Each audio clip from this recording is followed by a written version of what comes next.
Vamos a hablar de la genealogía de la guerra.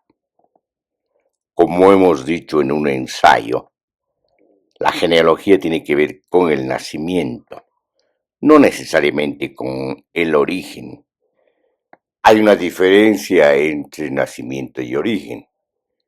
Puede haber varios nacimientos, no solo uno. En cambio, cuando se habla del origen, mitológicamente es un solo comienzo inaugural. Entonces esa diferencia nos ingresa a otro paradigma. Podemos hablar de un paradigma que tiene que ver con la pluralidad, con la concepción de la pluralidad, pero también tiene que ver con la concepción de la complejidad. En realidad, la pluralidad no podría ser entendida sino a través de la perspectiva de la complejidad. Bueno, estamos hablando de la genealogía de la guerra. En el ensayo hemos distinguido que hablar de la genealogía de la guerra tiene que ver con la necesidad de distinguir distintos nacimientos que tienen que ver con las distintas civilizaciones.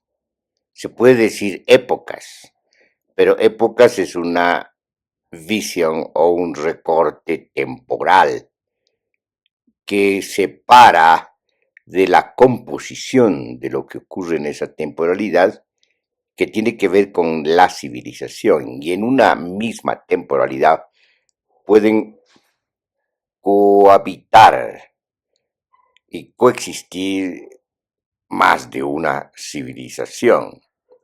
Por lo tanto, es indispensable tener en cuenta estos nacimientos, los nacimientos de la guerra, teniendo en cuenta estos distintos contextos civilizatorios. En consecuencia, estamos hablando de distintos nacimientos de la guerra y diferentes genealogías de la guerra. Lo que nos interesa, está claro, tiene que ver con la modernidad, con la guerra en la historia de la modernidad, con la guerra en la historia política de la modernidad. Podríamos decir con la guerra en la historia de la guerra de la modernidad. En el ensayo hemos hablado de la imposibilidad de hablar de una historia de la guerra, y nos estamos refiriendo a la historia de la guerra en la modernidad. Teóricamente, porque la guerra no es memoria, abole la memoria, destruye la memoria, aunque tenga registros, y por lo tanto destruye la experiencia social. Entonces hay una contradicción inicial entre historia y guerra.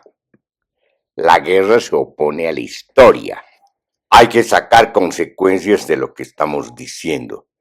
Obviamente consecuencias teóricas. Esta polaridad entre guerra e historia nos puede llevar precisamente a la elaboración de una concepción teórica estructurada que se piensa precisamente a partir de esta contradicción.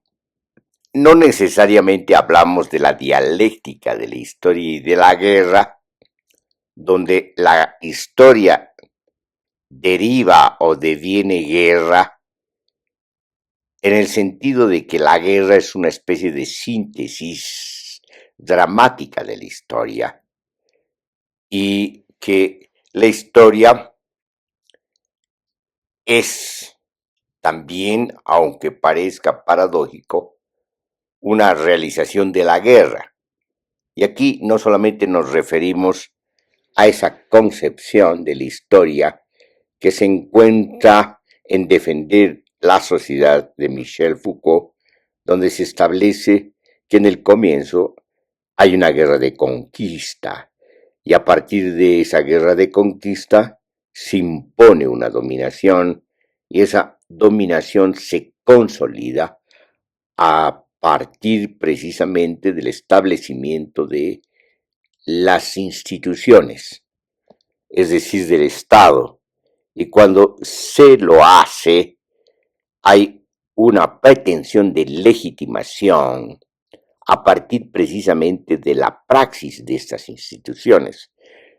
Entonces, no solamente va en ese sentido que la guerra realiza la historia, sino también va en el sentido quizás más profundo de que la guerra, al oponerse a la historia, es el fin de la historia, no como Hegel, que consideraba el fin de la historia como la realización misma de la historia, sino fin de la historia en el sentido de su propia clausura, de su propia imposibilidad. Vamos a dejar pendiente la aclaración de esta tesis. Vamos a abocarnos ahora a un análisis de la genealogía de la guerra. En la modernidad, podríamos decir, el desenvolvimiento del sistema mundo capitalista. En el ensayo mencionado, hemos hablado o distinguido 4 etapas de esta guerra, de esta genealogía de la guerra en la modernidad. Una etapa que tiene que ver con la anterioridad a la Primera y Segunda Guerra mundiales. Una segunda etapa que tiene que ver precisamente con la temporalidad y el lapso donde estallan la Primera y la Segunda Guerra mundiales. Una tercera etapa que hemos llamado la etapa de la Guerra Fría, donde se dan guerras en la periferia de los grandes bloques geopolíticos. Y una cuarta etapa que tiene que ver con las guerras que se dan después de la Guerra Fría. Con esto, lo que estamos diciendo es que se tiene que hacer análisis particulares, diferenciales de la guerra, de la genealogía de la guerra en estas 4 distintas etapas. Desde la guerra de conquista y colonización del continente de Abya Yala hasta la Primera Guerra Mundial, se tienen guerras que están atravesadas precisamente por la guerra de conquista, las repercusiones de la guerra de conquista y la colonización. Es cuando se instaura de manera global el sistema mundo capitalista. El substrato del sistema mundo capitalista sería, pues, el colonialismo. Lo que va cambiando a lo largo del tiempo y lo que va adquiriendo forma es, pues, la competencia entre imperios. Por ejemplo, la competencia entre el Imperio Español y el naciente Imperio Británico. Más tarde asistimos a la concurrencia entre los imperialismos, esas articulaciones geopolíticas que se basan básicamente en la conexión integrada entre capital financiero y Estado y se proyectan a la dominación mundial. Lo que ocurre en la Primera Guerra Mundial y la Segunda Guerra Mundial es precisamente la manifestación de estas competencias interimperialistas. En consecuencia, el imperialismo sería una derivación tardía vinculada a la conquista, a la guerra de conquista y a la colonización del continente de Abya Yala, que después se proyecta en la conquista y colonizaciones posteriores del Asia y del África, ya con carácter imperialista. Hay una raigambre colonial en todas estas guerras. Una de las peculiaridades de la Segunda Guerra Mundial es el proyecto nacional socialista alemán, el proyecto nazi, que entra a la competencia interimperialista con una ideología supremacista. Sin embargo, esta ideología supremacista ya estaba en ciernes, por así decirlo, en las oleadas de conquista y las oleadas de colonización del continente de Abya Yala. En consecuencia, podemos decir que hay como una dialéctica de la guerra y de la historia, donde la guerra realiza la historia de una determinada manera. Se trata de la historia colonial, de la que nos salen en la Primera y Segunda Guerra Mundiales. Solo que estas guerras se aplican entre sí mismos, entre los estados-nación, los imperialismos o proyectos imperialistas que participan en estas guerras.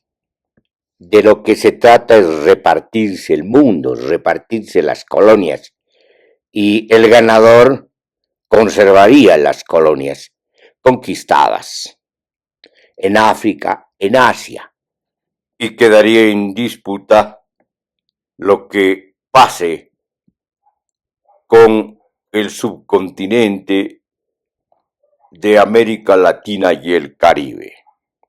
Hay distintas singularizaciones que se dan en este devenir de la guerra y en este devenir de la historia, en esta realización de la guerra en la historia, aunque parezca paradójico desde la premisa de la que hemos partido, premisa que tiene que ver con el antagonismo y oposición y contradicción entre guerra e historia.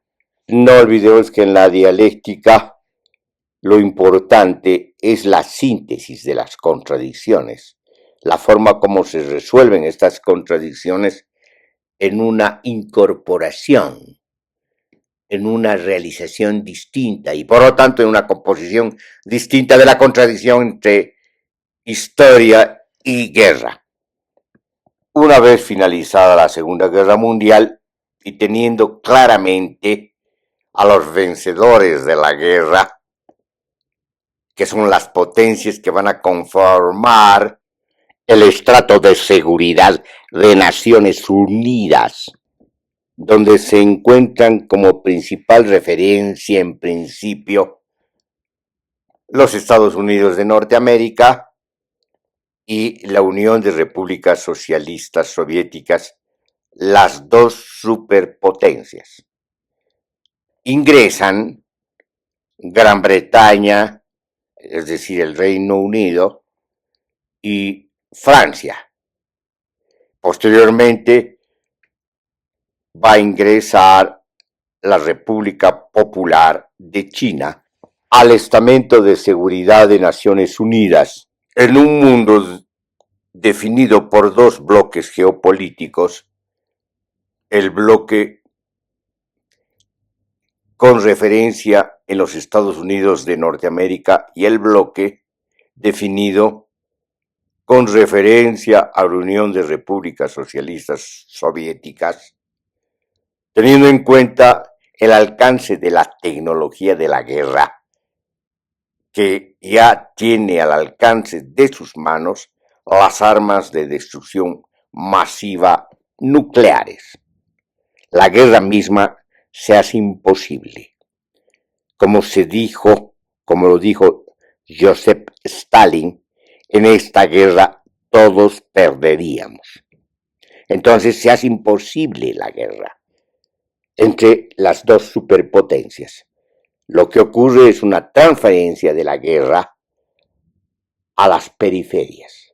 Las guerras se realizan en las periferias y son referencias importantes de esta guerra, la guerra de Corea y la guerra del Vietnam. Pregunta: ¿Cuál es la característica de estas guerras fuera de una guerra fría que transfiere la condición de guerra caliente a las periferias del sistema mundo capitalista? Hay otra característica importante que tiene que ver precisamente con lo que hemos dicho antes. Una vez terminada la Segunda Guerra Mundial, se dan lugar movimientos de liberación nacional, de liberación anticoloniales en el África y en el Asia. Es decir, las resistencias adquieren una tonalidad mayor, las resistencias adquieren la proyección de una ofensiva de guerra de liberación nacional. ¿Qué hacen las potencias vencedoras de la guerra, de la Segunda Guerra Mundial? Sobre todo aquellas que tienen que ver con imperialismos colonialistas, concretamente Gran Bretaña y Francia. Lo que van a hacer es intentar continuar y mantener sus colonias. La guerra de Corea y la guerra del Vietnam son guerras donde los imperialismos coloniales van a intentar volver al dominio de sus colonias, al dominio colonial de pueblos y territorios que han sido conquistados por otras guerras de conquista. En otras palabras, en estas guerras vuelve a aparecer esa figura latente y del substrato colonial, que es precisamente el proyecto colonial, la proyección colonial y la praxis colonial de los imperialismos. En esto también tenemos que incluir a los Estados Unidos de Norteamérica, que se declaran antiimperialistas y anticoloniales. Sin embargo, respecto a América Latina y el Caribe, y también en Filipinas, van a ejercer una política de ocupación, abierta en unos casos y matizada en otros casos. Es decir, las guerras durante la modernidad no dejan de redituar, readquirir la condición colonialista, la condición de conquista inicial y después de conquistas repetidas respecto a las periferias del sistema mundo capitalista, de la geopolítica del sistema mundo capitalista, donde el centro cambiante de este sistema va a repetir precisamente su proyección colonialista, manteniendo latente, en unos casos y otras de manera abierta, su ideología supremacista. Es un error ver en la guerra de Corea y en la guerra del Vietnam solamente el carácter de guerra geopolítica entre dos bloques. Se da lugar una guerra de carácter colonial que va adquiriendo distintas formas dependiendo de los contextos, de las coyunturas, de los lugares, de las regiones y las territorialidades donde se manifiesta la guerra. Después de la Primera Guerra Mundial, vencidas las potencias del eje y entre ellas el Imperio Otomano, entonces a la caída del Imperio Otomano, Gran Bretaña y Francia se reparten el Medio Oriente, se reparten espacios que pertenecían al Imperio Otomano, dividen arbitrariamente, de acuerdo a un reparto geopolítico, territorios, pueblos, recursos, diseñando una geografía de carácter imperialista, de dominación imperialista en el Medio Oriente. Esta es una continuidad obvia de la expansión colonialista e imperialista. Al finalizar la Segunda Guerra Mundial, van a darse, como en otros lugares de la inmensa periferia del sistema mundo capitalista, movimientos y guerras de liberación nacional. La cuestión judía, por así decirlo, usando un término usado desde antes, inclusive por Marx, hasta después, en ese lapso que se da después de la Segunda Guerra Mundial, término usado por los propios nazis y además dándole una solución que llamaron solución final, que es precisamente la del Holocausto. Los europeos, las potencias vencedoras europeas, incluyendo a la superpotencia estadounidense norteamericana, buscan una solución a la cuestión judía, y esa solución tiene que ver con la proyección del Estado de Israel, trasladando a contingentes de judíos europeos a Palestina. En consecuencia, la solución de estos estados europeos a la cuestión judía es la ocupación y la colonización mediatizada de Palestina. Para decirlo un poco crasamente, empero para ilustrar, Israel, cuando se consolida después de la guerra de 1948, es un estado que aparece como un injerto histórico. Se hace un trasplante europeo en el Medio Oriente de la cuestión judía.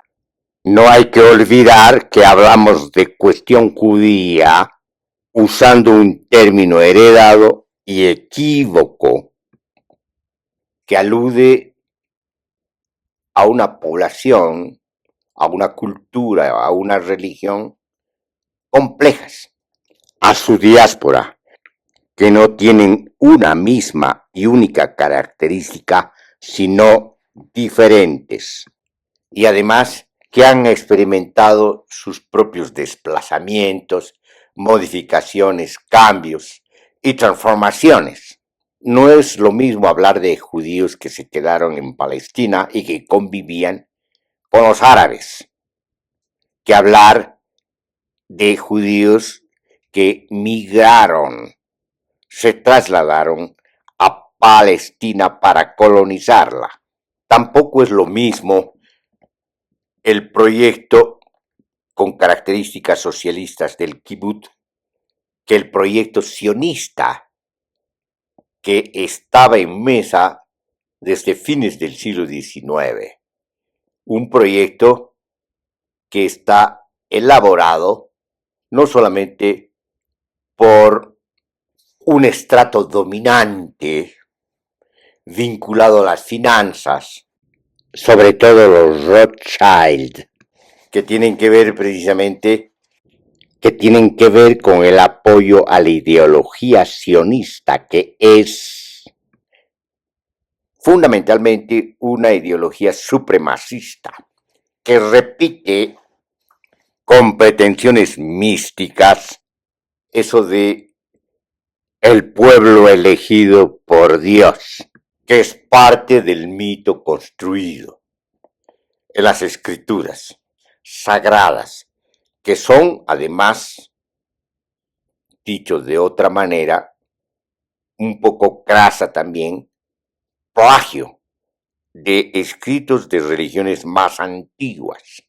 que empero le dan coherencia de acuerdo a la ideología sionista. Ciertamente no es la única lectura de los escritos sagrados. Hay otras religiosas vinculadas a ciertas tradiciones rabínicas de los sacerdotes. Entonces, asistimos a distintas interpretaciones, pero la que nos interesa aquí es la interpretación geopolítica de dominación imperialista, colonialista y supremacista que implica el sionismo, la aplicación del sionismo, que no ha significado otra cosa que un trasplante, un traslado masivo y continuo de la llamada cuestión judía al Medio Oriente. La guerra se ha instalado desde 1948 hasta ahora, hasta la reciente guerra de Estados Unidos de Norteamérica e Israel contra Irán. Una guerra que en su génesis ha adquirido distintas tonalidades, distintas formas peculiares, manteniendo un mismo contenido. El carácter de guerra abierta se ha hecho evidente desde 1948 en la Guerra de los 6 días y después en la Guerra del Yom Kippur. En el transcurso se ha mantenido como guerra latente, escaramuzas puntuales o ataques puntuales, supuestamente preventivos por parte de Israel. También ha adquirido el carácter de una guerra sinuosa. En el caso de la destrucción del Líbano, de Libia, de Irak y de Siria.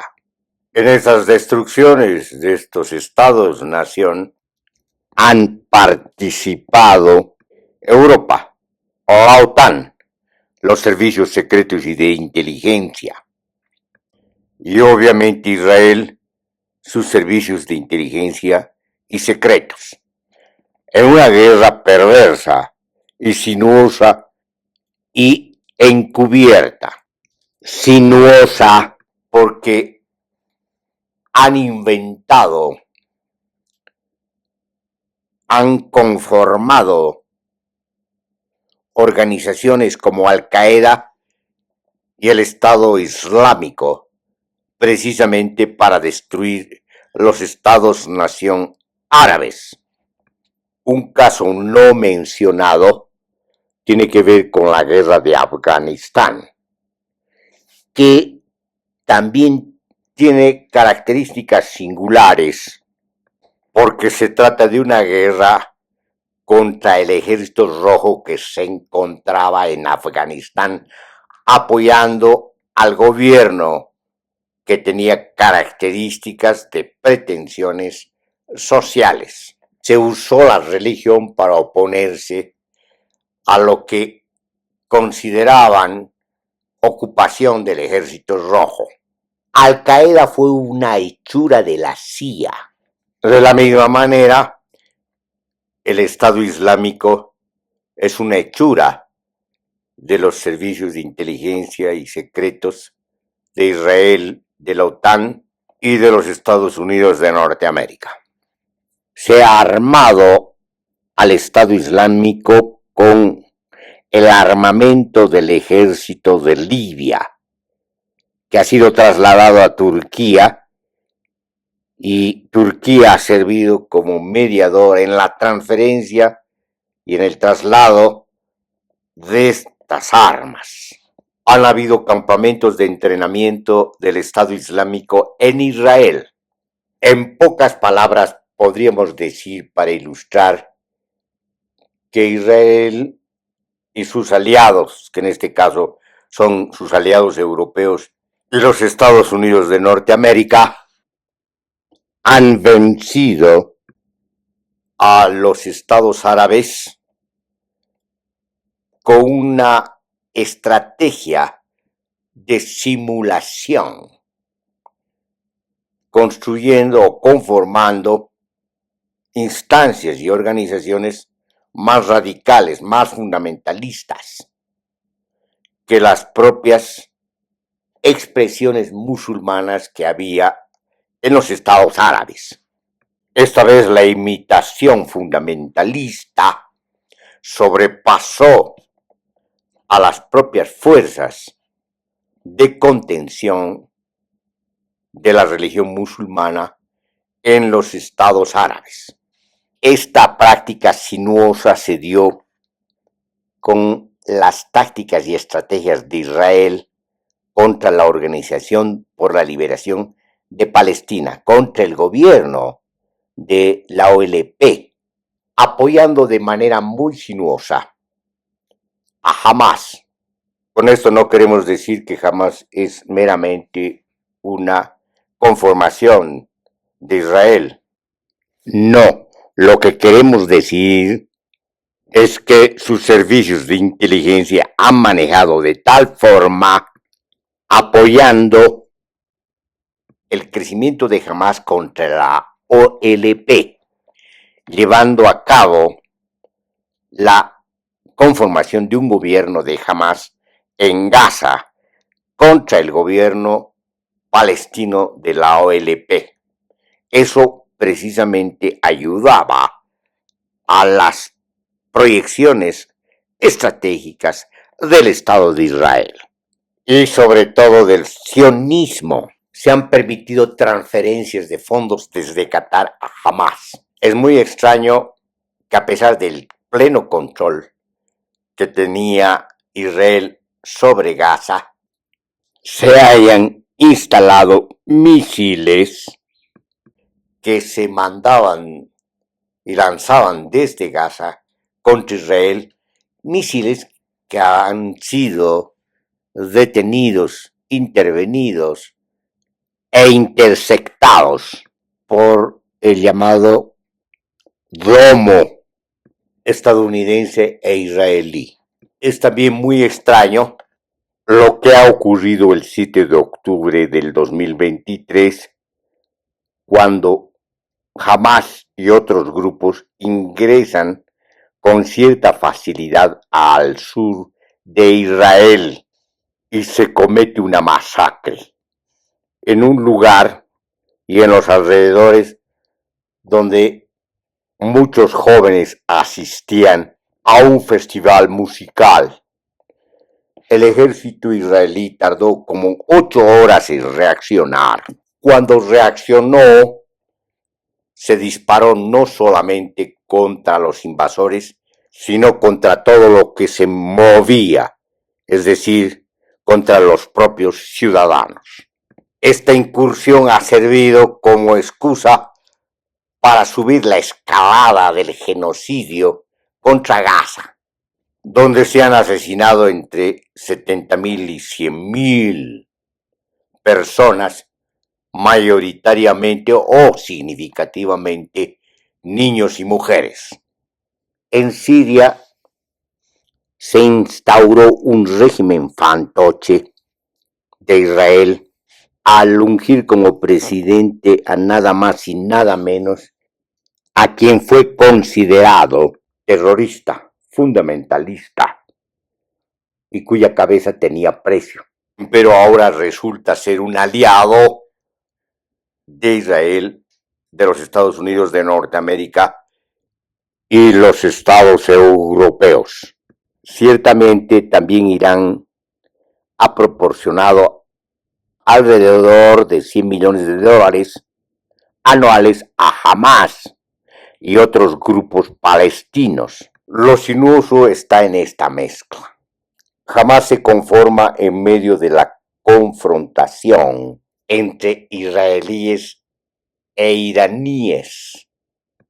Lo que ocurre ahora en la reciente guerra contra Irán tiene en el comienzo analogías con estas estrategias y tácticas sinuosas del Estado de Israel y de los Estados Unidos de Norteamérica, aprovechando la crisis en Irán, crisis en gran parte empujada por causa de las sanciones que lleva décadas padeciendo Irán, en parte por las propias contradicciones internas en la formación social y entre Estado y sociedad, Estado teocrático y sociedad. Sin embargo, es inocultable la intervención de servicios secretos y de inteligencia, sobre todo del Mossad, que ha llegado a armar a grupos disidentes iraníes que han disparado contra policías en las manifestaciones. En relación a estos eventos, la estrategia de destrucción de Irán ha sido consolidada, culminada y puesta en práctica, aprovechando una reunión de negociaciones de paz, las que se acercan a un acuerdo cuando se expone vulnerablemente la delegación iraní, se decide un bombardeo que asesina al ayatollah Ali Khamenei y su familia. A 150 niñas de una escuela. Se vuelve a bombardear la escuela cuando llegan sus padres, que son oficiales del ejército iraní. Bombardean instalaciones militares y no militares en un contexto donde el primer ministro israelí y el presidente bizarro de los Estados Unidos de Norteamérica llaman a un levantamiento para liberar al pueblo iraní de la supuesta tiranía teocrática. Esta vez no funcionó la estrategia de guerra sinuosa. Israel y Estados Unidos creyeron que habían acabado con las defensas antiaéreas, con el ejército iraní, con la Guardia Revolucionaria de Irán, empero no fue así. Tal parece que han disparado contra imitaciones de dispositivos militares y plataformas militares y defensas antiaéreas. La respuesta de Irán fue contundente. Abrió boquetes en el famoso escudo. Se bombardeó a todas las bases militares norteamericanas en el Medio Oriente. Los misiles llegaron a Israel, atravesando el domo, llegando a instalaciones militares israelíes, incluso la ciudad de Dimona, en las proximidades de la planta nuclear y donde se resguardan las bombas atómicas de Israel.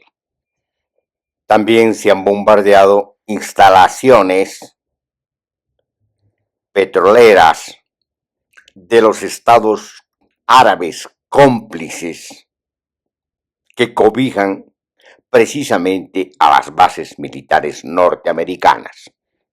La guerra cambió de curso inmediatamente. La correlación de fuerzas se convirtió en favorable a Irán, generando una reacción ante semejante descalabro.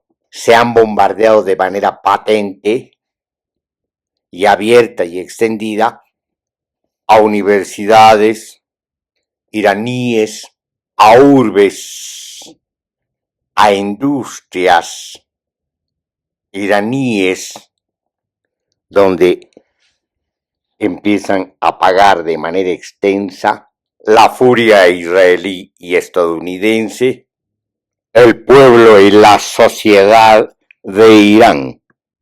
Esta vez son objeto de una represión y de un genocidio que va adquiriendo una escala mayor.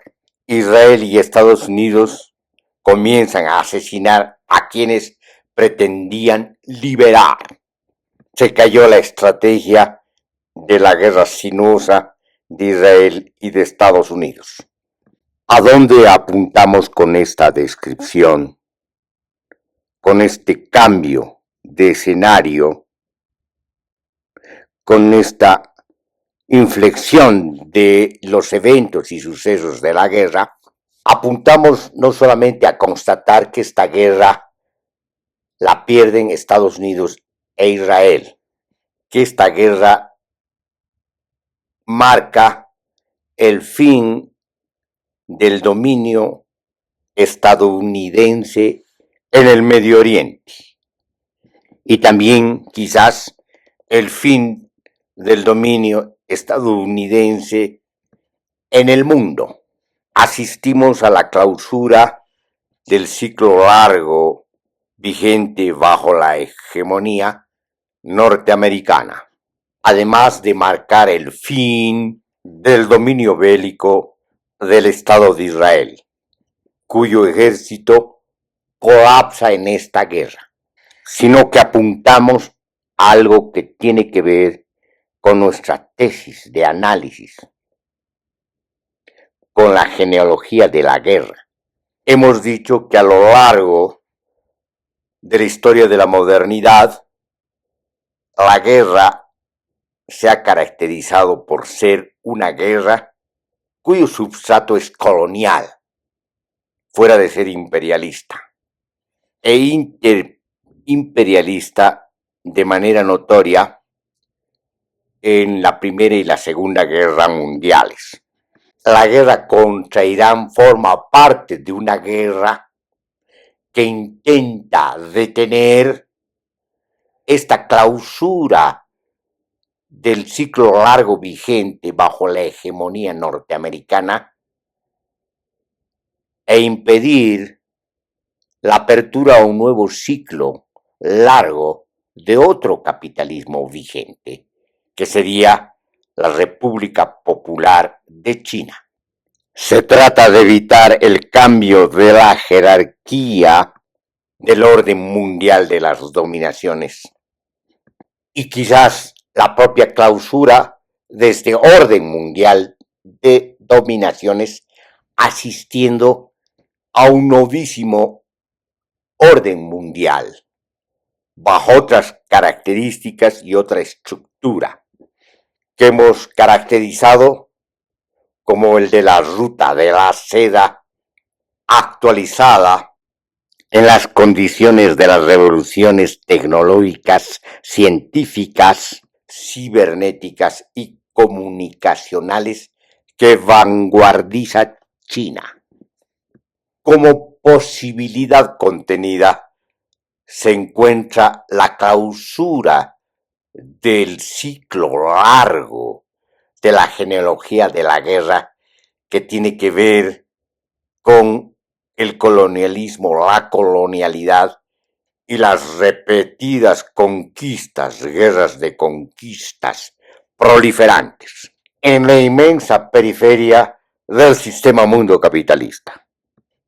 Como posibilidad no esperada, también se contiene la clausura de la propia civilización moderna, cuyo substrato nunca ha dejado de ser el colonialismo, la colonialidad y sus proyecciones imperialistas, conteniendo el supremacismo en sus distintas formas, que ahora se actualizan de una manera grotesca, con el pretendido supremacismo sionista. El diagrama de poder ligado a la guerra moderna es el diagrama de poder disciplinario, que actúa en el cuerpo diseccionando el cuerpo, afectando al cuerpo y a sus partes para hacerlo operativo a la producción, pero también a la destrucción, hablando de la guerra moderna. El diagrama de poder disciplinario no es el único diagrama que forma parte del sistema mundo capitalista. El sistema mundo capitalista ha heredado otros diagramas, inclusive anteriores al diagrama de poder disciplinario. Por ejemplo, el diagrama vinculado al castigo, al encierro, a la demolición corporal, al patíbulo, al espectáculo de la muerte, así como ha asumido diagramas posteriores al diagrama de poder disciplinario, como por ejemplo el diagrama del control, que flexibiliza la disciplina, pero permite un mayor control a partir precisamente de la flexibilidad. En la modernidad tardía reciente hemos hablado de un diagrama de poder globalizado que tiene que ver precisamente con lo que podemos llamar el desenlace del entramado de los diagramas de poder, y lo hemos llamado el diagrama de poder del panoptismo planetario, aunque también podemos hablar de un desplazamiento de la genealogía de la guerra a nivel mundial. Ocurre como si la genealogía de la guerra derivara en una guerra de exterminio global contra los pueblos, las sociedades y los ecosistemas. Pregunta: ¿se estaría conformando un diagrama de poder que no solamente actuaría en los cuerpos, en los territorios, en los ecosistemas, en la vida, sino que más bien buscaría su destrucción, el exterminio? Paradójicamente estaríamos hablando de un diagrama de poder del autoaniquilamiento generalizado. Esto no solamente es un boceto de una hipótesis interpretativa, sino una hipótesis auscultadora de las posibilidades inherentes al entramado de diagramas de poder del sistema mundo capitalista que se encuentra en plena vorágine de una crisis múltiple sin salidas. Al respecto, como hemos dicho al principio, hay poder porque hay resistencias que vencer y hay una contragenealogía y contrapoder opuesta y antagónica a las dominaciones.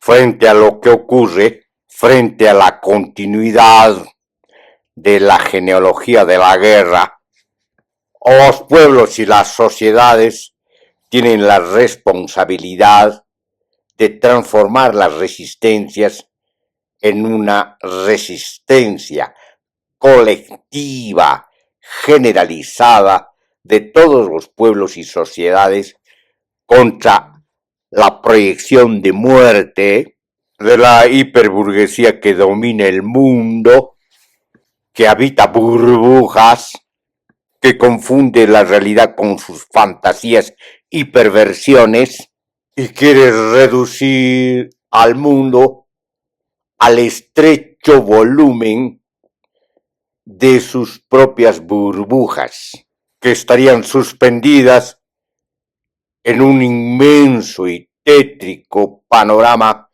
de cementerios humanos, de cementerios de sociedades orgánicas, donde la vida habría desaparecido y no podría ser sustituida por la virtualidad delirante de su instrumentalización algorítmica.